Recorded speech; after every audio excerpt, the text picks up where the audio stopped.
The CS environment, Honorable Adan Duale, is my subject matter in this episode, and why I saw it fit to strictly focus on Adan Duale, it is due to his audacious character, simply because while appearing in a national television last night, he saw it fit to trivialize the ongoing cases of abduction. And from his sentiments from the show, it is evidently clear that Honorable Adan Duale is an epitome of hypocrisy as much as leadership skills are totally concerned.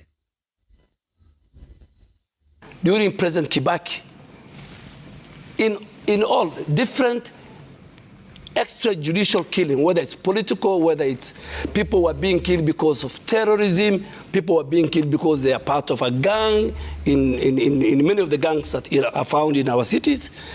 But this, many people didn't speak. And that's why I'm saying this thing of extrajudicial killing, why did we put it in our manifesto?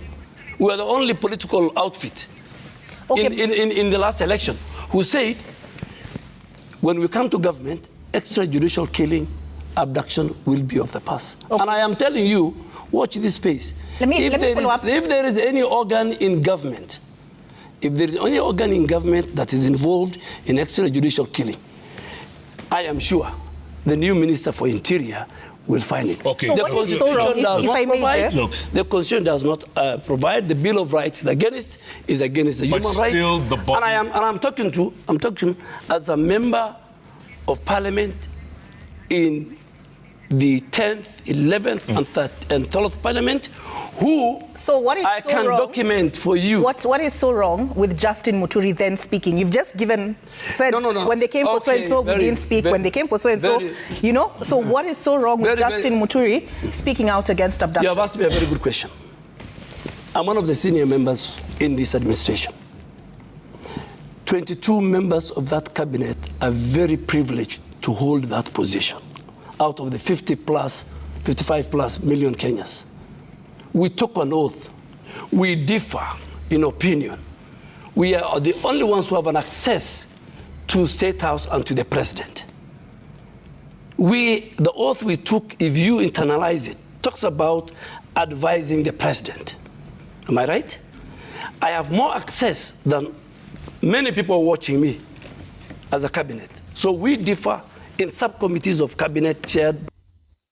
And so now tell me, why would CS Adan Duale demand Justin Muturi to resign just due to the simple reason that he might have differed in ideologies with President William Samoei Ruto?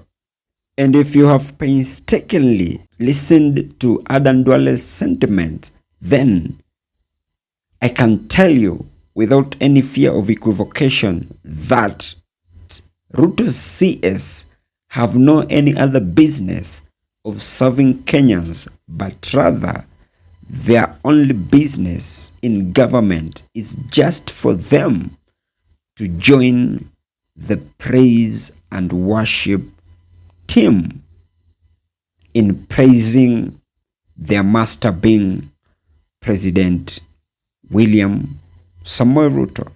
Because honestly, can someone convince me how and why would Adan Duale get out of traction going to an extent of, instead of him telling Kenyans on the national television, now that he was given audience to speak on behalf of President William Samoei Ruto, but contrary to all that, he decided to get out of traction so that he can decide to defend the ongoing illegalities in relation to the cases of abduction. Because honestly, if you are to be logic enough and very sensible, why wouldn't Adan Duale use that platform to explain to Kenyans of what the government he is serving, they are planning to implement for the progress of this country.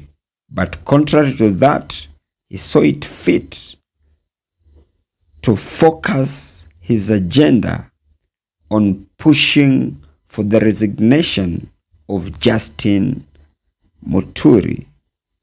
And from where he sits, if that is how the government resonates, I kid you not, it has completely lost the public trust to an extent that from that interview, I kid you not, a vast majority of Kenyans are likely to be pissed off simply because they have completely lost the public trust that did vote for them in.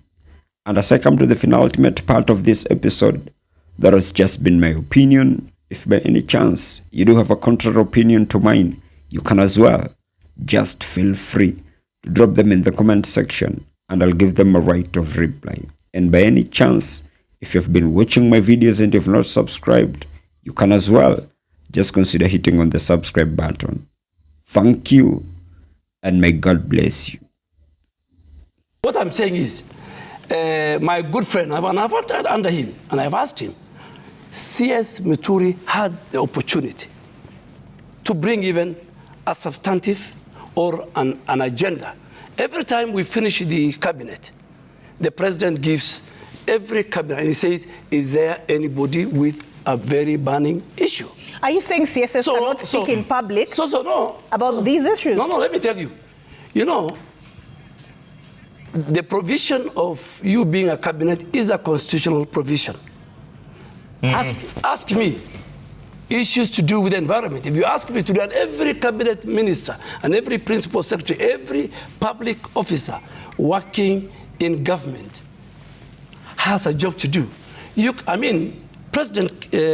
Many people resign from cabinet when they felt they want to chart their own. So that's why you asked him to resign? No, I'm telling you. Wait, so are you saying? Yes. Why? I will do that. Why? If I differ with President William Ruto, and I feel that I want to chart my own way. But how has he differed with President Ruto? Are you saying President Ruto is for abductions? No. I wanted him to bring all the concerns he has on abduction to the floor of cabinet. Why can't he bring it in the public domain? It is happening in the public domain. No. Let me tell you. CS Muturi is not like you.